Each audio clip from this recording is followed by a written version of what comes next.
Many climbers dream about making the dangerous trek to the summit of Mount Everest because of the adventure and challenges involved. But the grim statistic is that for every 10 climbers who have conquered the mountain, one has died either on the way up or way down. More than 200 people have died on Mount Everest because of the dangerous environment of the appropriately named death zone. The death zone lies above 26,000 feet in the highest altitudes of the mountain. The oxygen level here is not sufficient to support human life because the body simply can't adapt. At this altitude, the body uses oxygen faster than it can be replaced. So, if climbers linger in this region too long without supplementary oxygen, they will feel like they are slowly suffocating. When a climber reaches the death zone, they have 2 or 3 days to reach the top, which is easier said than done. It can take climbers 12 hours to hike 1 mile because of the lack of oxygen. One More Step is a true story of India's Himalayan legend, winner of Padma Bhushan and Arjuna awards, Captain M.S. Kohli.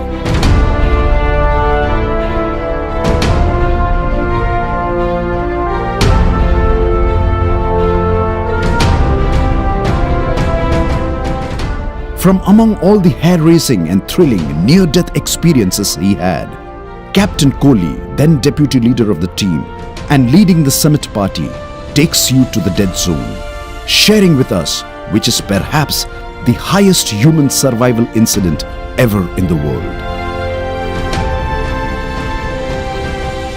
It was on the 26th of May 1962 when I reached South Col, which is 26,200 feet on Mount Everest. Well, our plan was that we spend the 26th May night at South Col and on the following day on 27th proceed to set up the last camp and from there attend the summit on the 28th. Above 26,000 feet in the Himalayas is considered as the death zone. Here, the oxygen content in the air is less than half. Hence, to climb the summit, 2 cylinders of oxygen was required then, without which it was impossible to reach Mount Everest. Having made to the South Col and set up camp there, the summit party comprising Gurdial Singh, Sonam Gyatso and Captain Kohli were at last ready for the climax. The weather gods seemed bent on defeating all their efforts. A 70 km/h gale hit them at South Col. They were doused by chill, clouds and snow. Exhausted, they slept through the night with fierce winds threatening to blow at their tents. They had to give up the idea of making 2 summit attempts. The team had carried just enough oxygen for only 1 night at the South Col and for the journey to the summit and back. An extra night at South Col meant using up the oxygen required for the climb and descent. With the sole objective of reaching the summit, in spite of the threat, the team took the tough decision to spend the night at South Col without oxygen.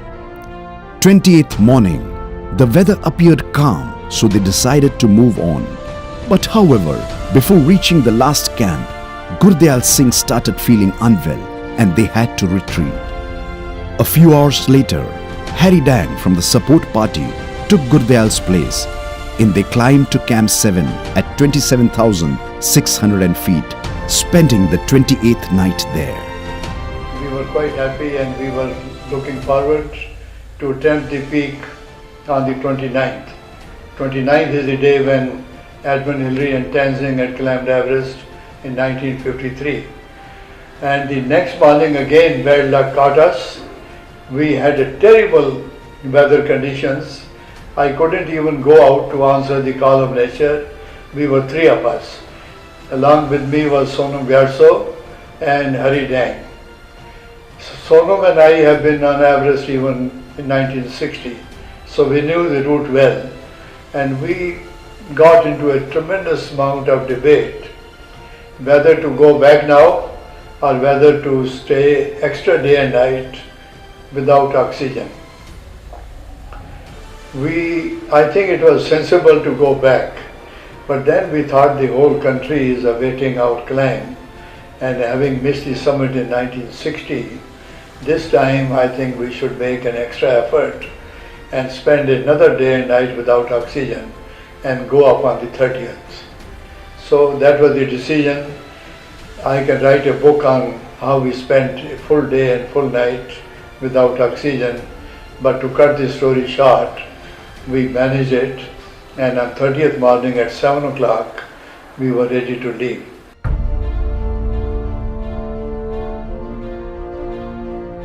All their troubles were forgotten when they heard Sonam's shout of delight, for the 30th had dawned clear. By 7 in the morning, they were already struggling up the thin slabs of the ridge, and in less than 2 hours reached about 28,000 feet. Confidently, they started for the south summit. As they trudged slowly up, sharp winds started to blow. They realized that there was a subtle difference in the air. The complexion of the sky changed. The snow swirled around their knees. The wind rose and howled with rising ferocity. Their glasses were fogged and visibility was reduced almost to zero. It was already 3:30 p.m. and they had just covered a distance of only 1,000 feet in 8.5 hours. You know, on the mountain, when there are 3 people on the rope, they keep on changing, taking turns. Sonam Garso was leading sometime, I was leading another time after a few minutes, so we kept on changing. At that time, Sonam was leading and Haridang was in the middle and I was right at the end. I calculated, God was kind, I had mental faculties going. I calculated that during 8.5 hours, we had just covered about 1,000 feet. And by climbing another 350 feet or so, it will take us 2 hours more, and which means it will be one-way journey. We won't be able to come back alive. And so I shouted. They didn't hear. I again shouted. And finally I shouted, "Hurry, stop! Sonam, stop!" And this time they heard it, fortunately, and I reached near them. I said, "Look, how many hours we have been climbing? How long will it take to reach the top?" They said, "Well, at least 2 hours more, 5:30, 6 o'clock. And I said, "Can we come back alive after that?" They said, "No chance." "Is it a do and die business in climbing?" They said, "No." "Then let's turn back." Well, being a deputy leader and having given them a real good judgment, they finally agreed and we started back. And so, just about 328 feet short of the summit, they were compelled to turn back. Success had eluded them again. The descent was nightmarish. Belaying each other every step, they inched their way down the southeast ridge. Dejected and demoralized, even the descent was very slow, not sure if they could reach the camp before it gets dark. And to add on to their woes, the oxygen cylinder was empty. They were in fact caught between the ocean and the deep blue sea. Without oxygen and darkness all around, and with no sign of the last camp, tragedy struck. At that stage, suddenly we had a very, very unfortunate accident. Sonam Gyatso suddenly slipped and he was hurling down, I think about 10,000 feet. He was in the air. Haridang was caught unaware in the middle of the rope. He too was in the air for a moment. You know, like when you're driving a car and when you feel that there's going to be an accident, you suddenly press the brake. In our case, we do the ice axe, we dig it into the hard ice. I took my ice axe and it went with fullest force.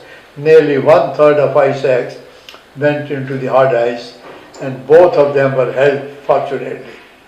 It took us nearly half an hour for them to come back to the place from where they have fallen and we looked about 8:30, looked at the weather and looked at the pitch dark. We said, no chance, no chance. We have to say our last prayers. The wind, which had dogged their footsteps all along, rose in all fury again. Benumbed and exhausted, they lost their way. After stumbling about in the darkness for a long time, they were in despair and they gave up the search for the tent. We all silently looked for a site where we can have a permanent rest in the everlasting snows of the Himalayas. And I only thought of two people in my life, my wife Pushpa, whom I was supposed to get engaged on my return, and my father, who had done so much in my life. But after 15-20 minutes of resting, we got some energy back and we got up once again, and we moved for about 10 minutes or so. Again we felt no use, we will fall again. So we said our last prayer second time. This continued, saying their last prayers, gaining strength, taking a few steps more for about 5 attempts, all ending with the final and last prayer. They could no longer hold. Death was a reality, and the earthly home was a distant dream. The death zone was ready to embrace 3 more brave souls, and they said their final prayers for the 6th time. Nearly on the 6th time, we said our last prayer. I was leading at that time the rope. I thought, why not take one more step? And that one more step proved crucial. The fabric of the tent came into my hands, and we said, hooray, our last camp has come. We could only remove our crampons, the boots. We had no energy to remove the shoelaces and loosen them and take the boots off. With boots on, we went into our sleeping bags. And this is the second night, this is the third night without oxygen. But this time we were unconscious. We slept like logs. I don't remember even 1 second that I woke up. It was one of the most beautiful sleeps we had. And next day we came back to South Call to tell the story. In fact, they had given us up. The Indian newspapers had published that we are no more, and suddenly there were jubilations. And this was regarded all over the world as the highest survival. And one more step had saved my life. The last and the final crucial step stood between life and death. The one more step which Captain Kohli took not only saved him but his entire team.